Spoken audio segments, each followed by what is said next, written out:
Jamie Peck is, of course, the host of the Antifada and Everybody Loves Communism podcast. Jamie, what's up? How you doing? You know, I'm better than I have been in a minute. That's a good thing, a good measure. I'm still a little bit sick, but yeah, I just had a string of really bad luck in Mexico where I got COVID and then I got a stomach infection. And apparently, according to my doctor, the stomach infection probably made me less able to get all the way better from the COVID. So I still feel kind of crappy, but I am on the mend and I'm alive, which is the most important thing. The only times I've ever had stomach infections, like real ones, like the kinds where like the wormings in you, is in Mexico. 2 times. One, I shared some food with somebody. That person ended up in the hospital for 3 weeks. In major, like really, really, really bad. For me, it was just like I didn't understand how sick I was for 3 weeks. So, but they were like much. They ate more of what we ate at this shared table in Tulum. So. I don't know what you did, but obviously don't drink the water and be careful with the seafood. And people, it's just because we have different systems. Like our stomachs are used to our water here. It's not like one's worse than the other. They all suck. People don't drink Mexico City residents don't drink the water either because it makes them sick too. But sometimes some of it sneaks in there somehow. I don't know. Something. Yeah. Let's stop thinking about it. Chlorine in their water like they do with us. We're just glowing. You think this is a purple background? It's not. It's just me. All right, guys. So where do we want to start here? Oh, there's so many things. What's a good little oh boy. I have not been following the news, I must admit, because I've been buried very deep in a 100-year-old text by Lenin, which is the thing I recorded on this week. And before that, I was just like on the bathroom floor in a Mexico City Airbnb. So let's hopefully. All right. We'll start with easy stuff. I think you'll be able to do well. Let's start with Santa Claus. How about that? Santa Claus is running for Congress. Santa Claus is a member of he's a Democratic Socialist, I guess. I didn't know this. I thought he was a capitalist, frankly, because he was forcing all the well, no, he gives it for free. So word is that Sarah Palin's running for Congress in Alaska, and there is my God, guy named Santa Claus. That's so funny. I know, I just can't. I saw it and I was like, this is too much fun. Let's put that up on screen. Tonight's Fact or Fiction, we're looking into a nugget that has people doing a double take. Sarah Palin got a lot of media attention last week when she announced her candidacy for Alaska's congressional seat. She joins a field of 50 other candidates, which includes Santa Claus. And that's no joke. Santa Claus, which is his legal name, is a 2-term councilman and current mayor pro tem of the city of North Pole, Alaska. He describes himself as a democratic socialist in the mold of Bernie Sanders. Before changing his name from Thomas O'Connor, Claus held a number of jobs, including special assistant to the deputy police commissioner of New York. What? Wait, what? That last part is weird. Let's Google that one. I was like really into him until he was the deputy assistant. Okay, I'm Googling him. I had to throw that one in there. It's like a real milkshake duck situation, We regret to inform you that Santa Claus is a cop. It's a cop. Thomas O'Connor. But this is okay. So this is interesting. I mean, obviously he's Santa Claus and he is an elected official. So that's interesting. He's got some experience in North Pole. What? I'm really looking forward to Sarah Palin having to run against him, but still walk the line of not wanting to tell children that Santa Claus isn't real. She's just going to have to, she's going to be like, oh, Mr. Claus, don't you know we should give no one health care and kill the gays? No free goodies for you. Everybody wants free things. Oh my God. Maybe Santa Claus is who we needed this whole time. We just needed to burst everybody's bubble and force them into saying things like, no, free things are good. Maybe that's it. Yeah. I mean, I think Bernie boiled that message down pretty well, but You know, maybe Santa Claus can boil it down even further. Maybe my God. maybe he's the messenger that this country really needs. But I am a little concerned that Thomas, previous Santa Claus, like before he was Santa Claus, before he transitioned to Santa Claus, I don't know what he was Thomas O'Connor, the deputy commissioner of the NYPD. I'm like, is he really a Bernie supporter? Is he really DSA? Did something happen? Did he evolve? Or is he pulling a Joe Rogan? Because I do want to get to Joe Rogan too. Joe Rogan, who was a Bernie supporter, but also maybe a Nazi. I don't know. I'm starting to feel a little most tepid Bernie supporter of all time, by the way. That's a very respectful way of saying it. Yeah.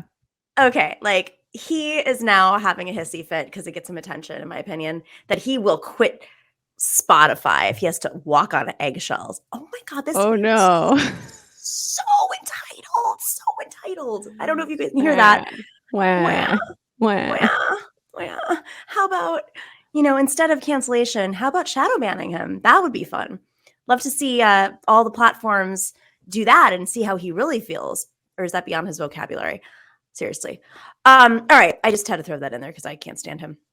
So speaking of Nazi-aligned people, Peter Thiel is having a meltdown because like when billionaires fight, it's fascinating. I love seeing the dynamics. First off, what does Peter Thiel represent to you, Jamie? Because I don't think people know enough about him. I know you do. Yeah. I mean, what is he? He is the world's most boring vampire. He was a big investor in PayPal. That's how he made all his money. And wait, was he invested in Facebook too? I forget. But the thing that he's really known for in my circles is his company Palantir, which sells military technology to ICE that they basically use to surveil and terrorize immigrants at the border. There's all kinds of uses for that too, but that's like the best known use of it. It's also probably being used to surveil US citizens as we speak. It's being used for all kinds of evil shit that they don't have to tell us about. Right. And he's a big specifically Bitcoin supporter. And he's having a meltdown right now, Peter Thiel, because he thinks that Jamie Dimon, Larry Fink, and Warren Buffett, the finance gerontocracy, are preventing Bitcoin from reaching $100,000. Oh, wow. And he called Warren Buffett the sociopathic grandpa. Let's roll this clip because this is just like, I mean, it's juicy, but it freaks me out a lot. Give it to me. What exactly is Peter Thiel saying, and what is the bigger picture around his comments? Is he just long Bitcoin and talking his book?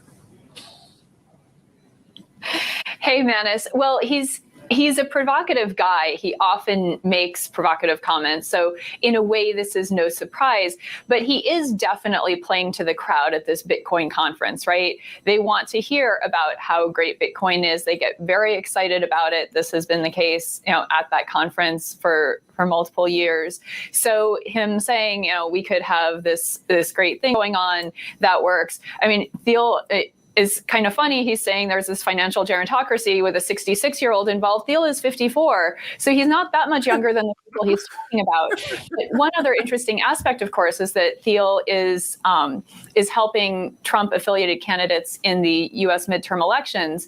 You had Warren Buffett, who endorsed Hillary Clinton in 2016. You have Dimon and Fink, who were critical of the people who went into the House on January 6th in the U.S. with those protests. So it may also be people that he, kind of sees as problematic, and he may want to set up this narrative for more reasons. So that's one thing to be looking at as well. That oh my God. So, okay, this woman is like really talk about walking on eggshells. She's like, those people who went into the Capitol, visited the Capitol, might be aligned with them. Oh my God. So Peter Thiel, what's so interesting when you look into him is he started doing this. His political philosophy was in college. Like he was hardcore libertarian, extreme conservative, He was involved in organizing and writings. I mean, you can really go back and find the roots of his political philosophy, except against gay people because he is gay, and that's his, maybe that's why he's libertarian and not like a fundamentalist or something. But she does have a buddies point. with Trump. A little bit. He's friends with those people. Yeah. And a lot of the like cryptocurrency inner circle, the Brock Pierces and the former John McAfee's before he died, they were all very close to Trump. They were on his inaugural committee. And I don't know. I mean, there's more to this like cryptocurrency craze that I think folks aren't really understanding, and that it does have roots in like crypto fascist communities.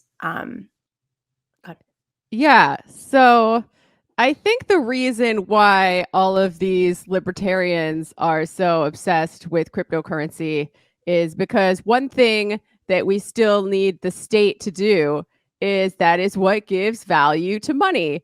And if you are a capitalist, and all of these people are, because libertarianism is just private tyranny on the part of capitalists, then that concerns you, right? So if you can kind of get around the need for the immense power of, say, the American war machine to back the value of your money, and the fact that they collect taxes in that currency, et cetera, then you've gone a decent way towards achieving your goals of, making the state sort of defunct. So I think that's why they're also obsessed with it. I don't think it's going to work, and it makes me laugh whenever I see it take a dive or something else embarrassing happens. You can't really blame that on Warren Buffett, I don't think, although maybe he did something I don't know about. It's gambling. And like, there are lots of tests of, is this money or not? One of which is, can you pay your taxes in it? Can you go to the bodega and use Bitcoin to buy a banana? Maybe in San Francisco, but still in most places, the answer is no. So I'm really not afraid of it, and I think it's funny. I mean, they have lobbyists all over the country. I mean, Eric Adams has talked about, paying the budget in crypto. Eric Adams, do you want to hand over New York City to what was just released as, 80% of crypto is one Russian oligarch's money floating around, and not to mention the cartel money, not to mention what Chinese, who knows who has interests, in the world powers community, like in destabilizing the US dollar. If the Russian invasion of Ukraine saves us from putting all of New York's budget into funny money, that will be a silver lining. I don't know if it will, though. I think it's like part of their warfare. It's like, first it's Ukraine, then there's economic warfare. I truthfully, like, I do think that this is a big part of it folks aren't really getting is, there are a lot of folks I know even watch our show that are into crypto, and I understand like the excitement of it. I've been personally gambling rules. Gambling is fun, but it's it's in some ways transparent, but it's also not transparent when you're moving money through different coins and then buying houses with those coins. And instead of like an oligarch just like straight up buying a house and laundering their money through that, they're laundering it through many different economies, and they're all speculative. And so what happens when that bursts? It's much more seismic than just a housing market burst. It's much more seismic than, a currency deflating. It has deep economic consequences globally.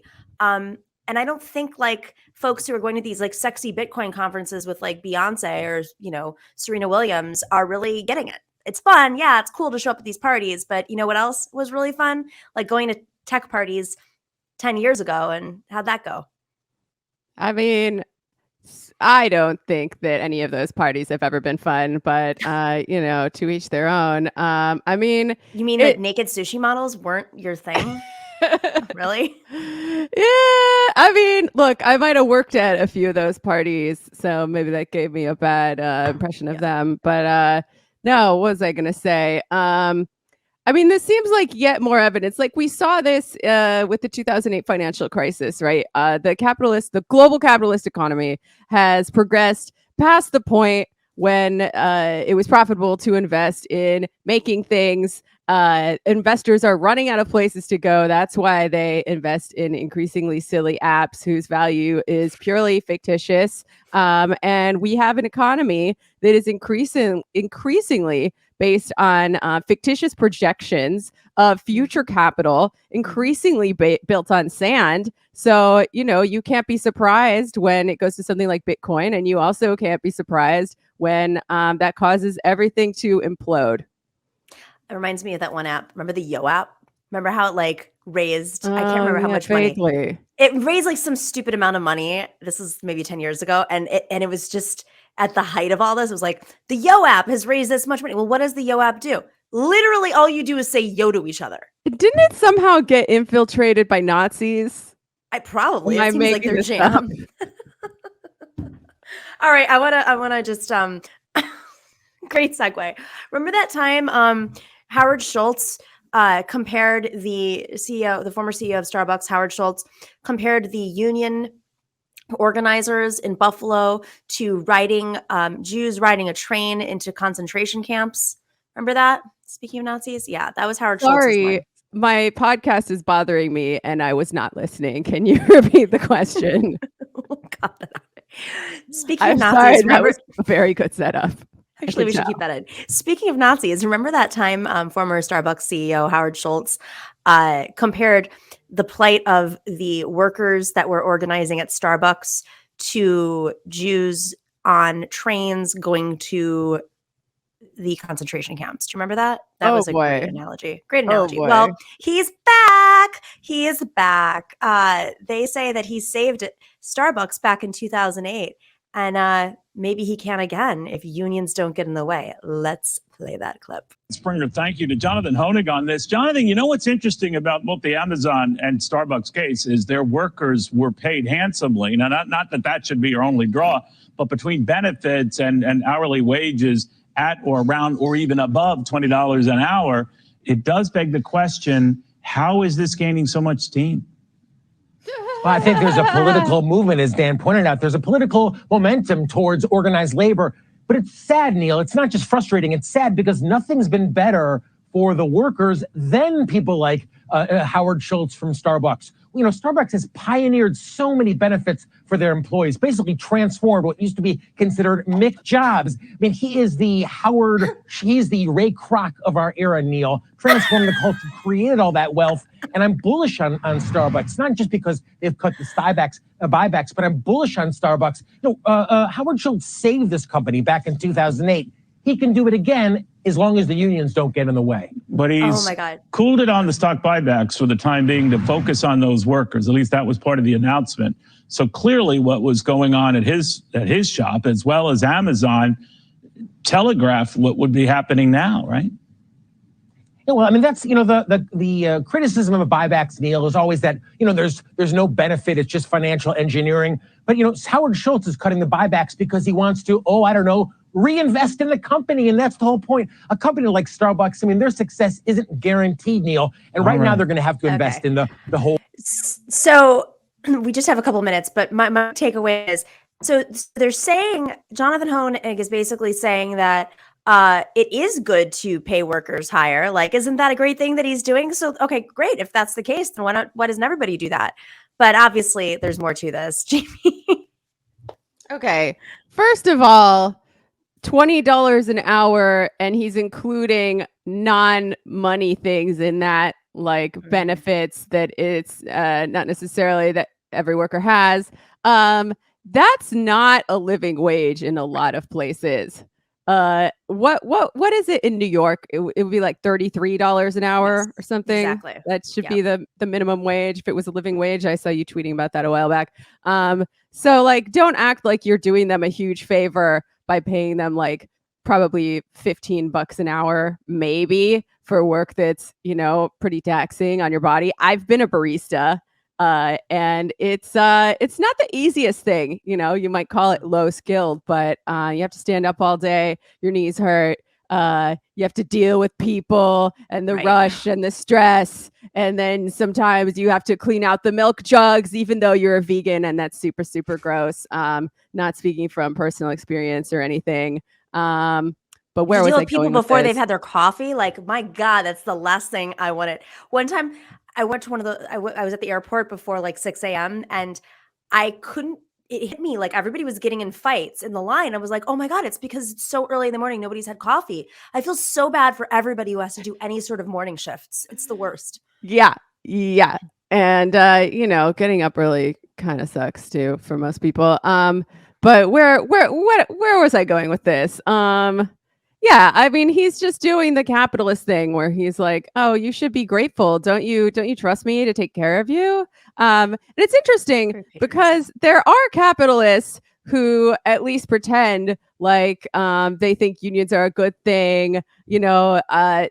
Like say the entire Democratic Party, right? Joe Biden at least understands that he has to pay lip service to organized labor and sort of bring him in as this junior partner in capitalist development, which is something that only happened after workers fought and in many cases died to get unions in the first place. And then, the Democratic Party was like, all right, we got to give you guys a seat at the table and bring you in so that you don't cause even more trouble for profit. And then that's basically what's happened to organized labor. But it's very, You're very such cool. a lib, man. Stop talking about the Democratic Party. Don't you know? Just like stay on the sidelines, don't do anything, and complain on podcasts and yell at people for, not doing it right. That's what you're supposed to do, okay, Jamie? You're not I actually. mean, I do that too. Don't worry.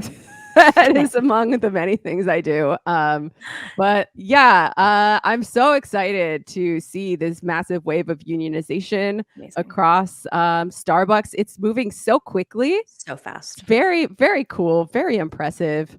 Well, the model is, Michelle Eisen from Buffalo said it very well. She's like, the model is great because you have small Starbucks. There aren't a lot of workers there. It's a younger workforce, majority, at least like the new, and it's, so they're more accustomed to like these conversations. And it's just like more scalable in that sense. So I definitely admire them. And of course, once again, to Chris Smalls, and all of the Amazon workers who've been organizing in Staten Island. Incredible work. Jamie, I love you. You're the best. Thanks for joining us. Thanks for having me. On Friday. I'll try to get even healthier for next time. Fully feel better. All right, get some rest. Thank you. Me too. I don't know if you know, but we are on all of the podcast platforms. David figured it out. I didn't really know that we weren't on all of them, but thank goodness we have a great team that understands these things, because I just read the news like crazy and then talk about it. That's pretty much my role. But if you are really into our show and you are able to do so, please join us on patreon.com/The Nomiki Show. That's what keeps the show going.